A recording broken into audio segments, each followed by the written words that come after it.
అమలాపురానికి ఒక విశేషం. మీ లలిత జ్యువెలరీ అమలాపురానికి వచ్చేసింది. డిసెంబర్ 16న బ్రహ్మాండమైన ప్రారంభోత్సవం. లలిత జ్యువెలరీ. ఇప్పుడు ఎవరికి ఊరికే రావు. ఇటీవల కాలంలో రిజర్వ్ బ్యాంక్ ఆఫ్ ఇండియా, అదేవిధంగా కేంద్ర ప్రభుత్వం, ministry of planning and statistics, ఈ ఇద్దరు కూడా తమ నివేదికలు ప్రకటించారు. ఆ నివేదికల్లో తెలంగాణ రాష్ట్రము, Telangana state own tax revenue, ప్రతి రాష్ట్రంలో SOTR state own tax revenue, Telangana రాష్ట్రంలో వనరుల తమ రాష్ట్రంలోనే వచ్చేటువంటి వనరుల శాతము 84.2%.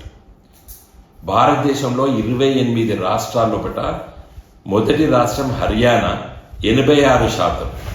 తదనంతరము తెలంగాణ రాష్ట్రము 84.2% తన సొంత వనరులు ప్రతి సంవత్సరం తమ బడ్జెట్లో పెట్టేటువంటి డబ్బులో 84.22% తెలంగాణ రాష్ట్రం. మరి పెద్ద పెద్ద రాష్ట్రాలు మహారాష్ట్ర, గుజరాత్, తమిళనాడు, కర్ణాటక, మహారాష్ట్ర రాష్ట్రాల కంటే కూడా తెలంగాణ రాష్ట్రంలో ఖర్చు పెట్టేటువంటి డబ్బులు, తెలంగాణ రాష్ట్ర ప్రజల డబ్బులు 84.2% అనేది రిజర్వ్ బ్యాంక్ ఆఫ్ ఇండియా చెప్పడం జరిగింది. ఇదే సందర్భంలో 2014లో మరి తెలంగాణ ప్రాంతంలో 3 లక్షల కోట్ల ఆదాయం ఉంటే, ఈరోజు తెలంగాణ రాష్ట్రం వచ్చిన తర్వాత 13 లక్షల కోట్ల రూపాయలు తమ సొంత ఆదాయం తెలంగాణ రాష్ట్రంలో, అంటే 3 లక్షల కోట్ల నుండి 13 లక్షల కోట్ల వరకు తమ ఆదాయం పెరిగింది. కారణం ఏంటంటే తెలంగాణ రాష్ట్రంలో వ్యవసాయ ఉత్పత్తులు శాతం 400% పెరిగింది.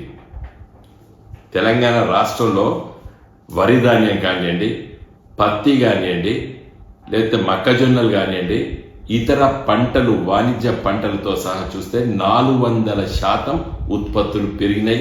ఈ 10 సంవత్సరాల ప్రత్యేక తెలంగాణ రాష్ట్రంలో కేసీఆర్ గారి నాయకత్వాన 10 సంవత్సరాల ఇంత ఉత్పత్తులు పెరగడం జరిగింది. ఇదే సందర్భంలో ఇదే రిజర్వ్ బ్యాంక్ ఆఫ్ ఇండియా ఏం చెప్తుందంటే, పర్ క్యాపిటా ఇన్కమ్ GSDPలో చూసినట్టయితే 1 లక్ష కోట్లు ఉన్నది, ఈరోజు 3 లక్షల కోట్లు. అంటే ఆ విధంగా వాళ్ళ ఆదాయాలన్నీ లెక్కలు కూడా రిజర్వ్ బ్యాంక్ ఆఫ్ ఇండియా తమ నివేదికలో మరి ప్రకటించడం జరిగింది. ఆ నివేదిక ఇలా ప్రముఖ పత్రికలను కూడా ప్రచురించడం జరిగింది. ఈరోజు అన్ని పత్రికలు కూడా, ఎకనామిక్ టైమ్స్, అంటే దేశంలో చాలా పత్రికలు కూడా దీనిపైన స్పందించడం జరిగింది. ఇదే సందర్భంలో మరి చాలా విషయాలు ఈరోజు మన రాష్ట్రం మరి కరెంటు ఉత్పత్తి 7,778 మెగావాట్ల ఉత్పత్తి తెలంగాణ రాష్ట్రం ఏర్పడ్డప్పుడు ఉంటే, ఈరోజు 26,000 మెగావాట్ల ఉత్పత్తి కేంద్రాలు తెలంగాణలో మరి ఈరోజు ప్రారంభం చేసుకోవడానికి సన్నద్ధమైంది. 18,000 మెగావాట్లు ఇప్పటికే ఉత్పత్తి అవుతుంది.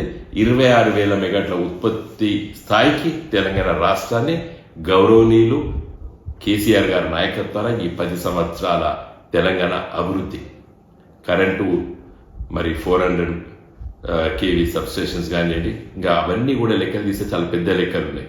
అప్పులు అని చెప్తున్నారు కదా బట్టి విక్రమార్క గారు, తర్వాత రేవంత్ రెడ్డి గారు, మరి ముఖ్యమంత్రి గారు, ఉప ముఖ్యమంత్రి గారికి నేను ఒకటే చెప్తున్నాను, తెలంగాణ రాష్ట్రాన్ని బంగారు తెలంగాణ దిశకు ఈ 10 సంవత్సరాల మరి ప్రత్యేక తెలంగాణ రాష్ట్రంలో కేసీఆర్ గారి నాయకత్వాన ఈ రాష్ట్ర అభివృద్ధి జరిగింది.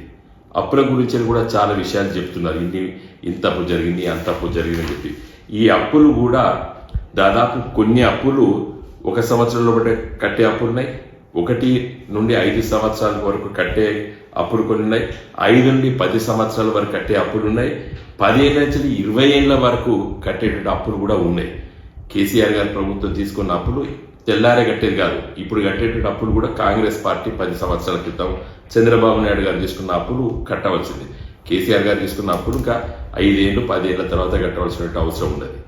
కాబట్టి అప్పుల తెలంగాణ చెప్పి మమ్మల్ని బదనాం చేశారు. ఈ రోజు ఉన్నటువంటి రూపాయి విలువ, 20 ఏళ్ల తర్వాత ఉన్నటువంటి రూపాయి విలువ ఏందో మనకందరి సామాన్య ప్రజలు కూడా తెలుసు. ఈ అప్పులు మరి ఇంత శాతం ఉత్పత్తి స్థాయికి తెలంగాణ రాష్ట్రం 3 లక్షల కోట్ల ఆదాయం ఉన్నటువంటి రాష్ట్రం ఈరోజు 13 లక్షల కోట్ల ఆదాయ రాష్ట్రంగా తీర్చిదిద్దిండ్రు మరి కేసీఆర్ గారు. కాబట్టి మరి బంగారు పల్లెల్లో ఈరోజు కాంగ్రెస్ పార్టీకి అప్పచెప్తున్నాం ఈ రాష్ట్రాన్ని. ఎందుకంటే ప్రజల నిర్ణయం అది. కేసీఆర్ గారిని మరి తెలంగాణ ఉద్యమ పార్టీ టీఆర్ఎస్ పార్టీ నేటి బీఆర్ఎస్ పార్టీని ఓడించింది ప్రజలు ఎన్నికల్లో. మరి అయినప్పటికీ మేము మరి ఈ రాష్ట్రాన్ని ఒక బంగారు పల్లెలో పెట్టి కాంగ్రెస్ పార్టీకి అప్పచెప్తున్నాం. మరి కాబట్టి రేవంత్ రెడ్డి గారు, బట్టి విక్రమార్క గారు, మీరందరూ కూడా మిగతా మంత్రివర్యులు ఈ రాష్ట్రాన్ని ఒక మంచి నిర్ణయాలు తీసుకొని ముందుకు తీసుకెళ్లాలని చెప్పి మేము ఆశిస్తున్నాం. ఒక పంటల ఉత్పత్తే కాదు తెలంగాణ రాష్ట్రంలో పరిశ్రమలు 3 షిఫ్ట్లు నడుస్తున్నాయి. పెద్ద పెద్ద పరిశ్రమలు కానీ, మధ్యతరగతి పరిశ్రమలు కానీ, చిన్న పరిశ్రమలు. కారణము కరెంటు ఉండడం వల్ల, కరెంటు సప్లై ఉండడం వల్ల, తెలంగాణ రాష్ట్రంలో కరెంటు ఉత్పత్తి ఉండడం వల్ల భారీ పరిశ్రమలు, మధ్యతరగతి అంటే medium industries, small scale industries, ఇవన్నీ కూడా 3 షిఫ్ట్లు నడవడం. హైదరాబాద్ మహానగరంతో పాటు మరి ఇండస్ట్రియల్ టౌన్స్లో కూడా ఈరోజు పరిశ్రమల ఉత్పత్తి కూడా బాగా పెరిగింది. ముఖ్యంగా ఐటీ పరిశ్రమలు, ప్రపంచంలో ఉన్నటువంటి పెద్ద పెద్ద ఐటీ కంపెనీలన్నీ కూడా హైదరాబాద్ మహానగరంలో ఉంటూ మరి అవి కూడా 24 గంటలు మరి కార్యకలాపాలు జరుపుతున్నారు. కాబట్టి వాటి ఉత్పత్తి కూడా బ్రహ్మాండంగా పెరిగింది.